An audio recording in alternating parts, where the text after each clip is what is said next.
Assalamualaikum. Halo teman-teman semua, perkenalkan kami dari kelompok 6 mata kuliah pengetahuan lingkungan. Program studi pendidikan biologi Fakultas Keguruan dan Ilmu Pendidikan Universitas Pasundan.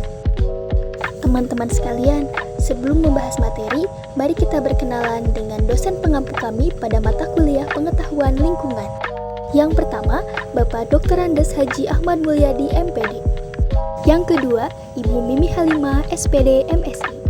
Nah, selanjutnya, mari kita berkenalan dengan anggota kelompok 6. Yang pertama, Anggi Anggraini dengan MPM 2150400002. Selanjutnya, Haifa Aulia Azizah dengan MPM 2150400028. Selanjutnya, Zahra Nur Khotimah Rahmat dengan MPM 2150400022. Pada video ini, kami akan membahas pengelolaan sumber daya alam. Tahukah kalian apa itu sumber daya alam? Sumber daya alam adalah segala sesuatu yang berasal dari alam yang dapat digunakan untuk memenuhi kebutuhan hidup manusia.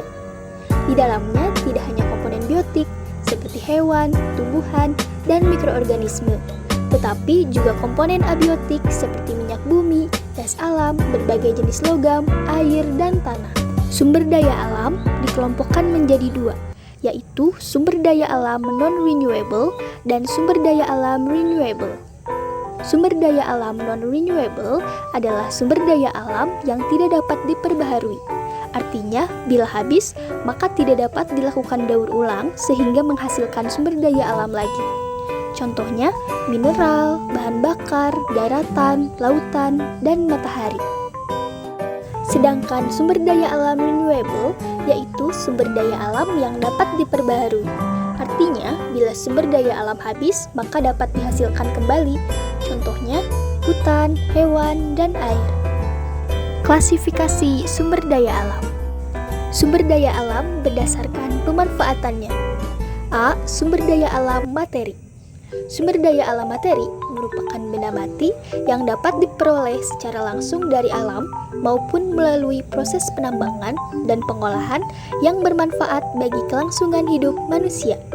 Contohnya mineral magnetit, hematit, timonit, siderit, dan pasir kuarsa.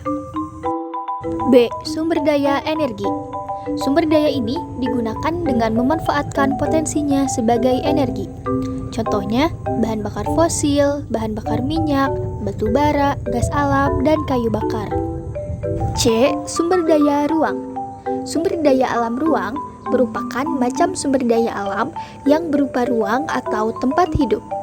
Contohnya, ruang untuk peternakan, pertanian, perikanan, dan tempat tinggal. Yang kedua, sumber daya alam berdasarkan pembentukannya atau sifat kelestariannya. A. Sumber daya alam yang dapat diperbaharui. Sumber daya alam yang dapat diperbaharui adalah sumber daya alam yang keberadaannya selalu tersedia di alam, dapat dihasilkan kembali atau bisa didaur ulang. Alam membentuk kembali sumber daya alam yang dapat diperbaharui dalam siklus yang relatif cepat. Contohnya, udara, angin, air, tanah, sinar matahari, tumbuhan, dan hewan. B. Sumber daya alam yang tidak dapat diperbaharui. Sumber daya alam yang tidak dapat diperbaharui bersifat habis dalam jangka waktu tertentu apabila terus-menerus digunakan atau diambil dari alam. Contohnya, bahan tambang, mineral logam, timah, besi, batu bara, dan minyak bumi. Yang ketiga, sumber daya alam berdasarkan jenis. A. Sumber daya alam non-hayati atau abiotik.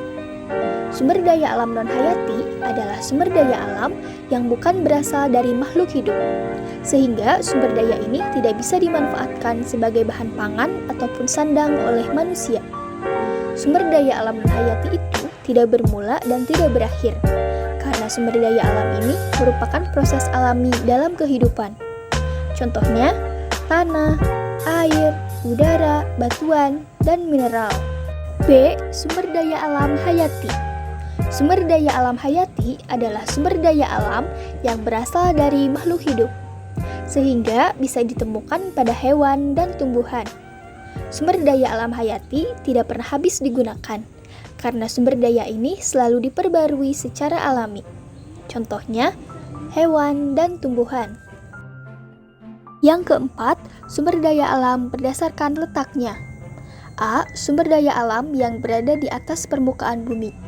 Contohnya, energi matahari dan udara. B. Sumber daya alam yang berada di permukaan bumi. Contohnya, air, tanah, dan hutan. C. Sumber daya alam yang berada di bawah permukaan bumi. Contohnya, bahan tambang dan mineral. Selanjutnya, dasar-dasar pengelolaan sumber daya alam. Yang pertama, prinsip-prinsip ekologi. Yang kedua, inventarisasi sumber daya alam yang kontinu. Yang ketiga, perkiraan terhadap kebutuhan pada masa-masa yang akan datang. Cara pengelolaan sumber daya alam. Yang pertama, pengelolaan institusi. Yang kedua, pengelolaan lingkungan hidup. Yang ketiga, pengelolaan mental manusia. Yang keempat, konservasi sumber daya alam. Konservasi sumber daya alam. Konservasi energi. Usaha yang dilakukan adalah mengusahakan terwujudnya benda atau alat yang dapat berfungsi mengikat sumber energi alam, terutama energi matahari. Misalnya, mengubah energi matahari menjadi energi listrik.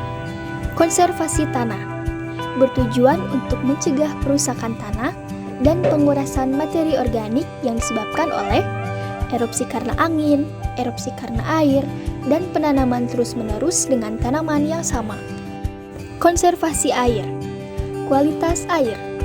Mengurangi kehilangan air di tempat penyimpanan dan dalam pengangkutan, peningkatan jumlah air melalui usaha menghilangkan garam dari laut, mengadakan pengurangan air buangan dengan cara memperhitungkan secara cermat kebutuhan dan penyediaannya. Kualitas air. Mengontrol penggunaan air dan zat-zat kimia, pemakaiannya, dan pengambilan kembali air dan zat kimia. Pengolahan air buangan dengan cara fisiokimia dan biologi. Pengolahan secara fisik dengan penyaringan dan pengendapan. Pengolahan cara kimia dengan cara menambahkan zat kimia yang dapat menetralisir air buangan. Pengolahan cara biologi yaitu dengan proses absorpsi zat-zat tercemar oleh tumbuhan, misalnya dengan tanaman eceng gondok.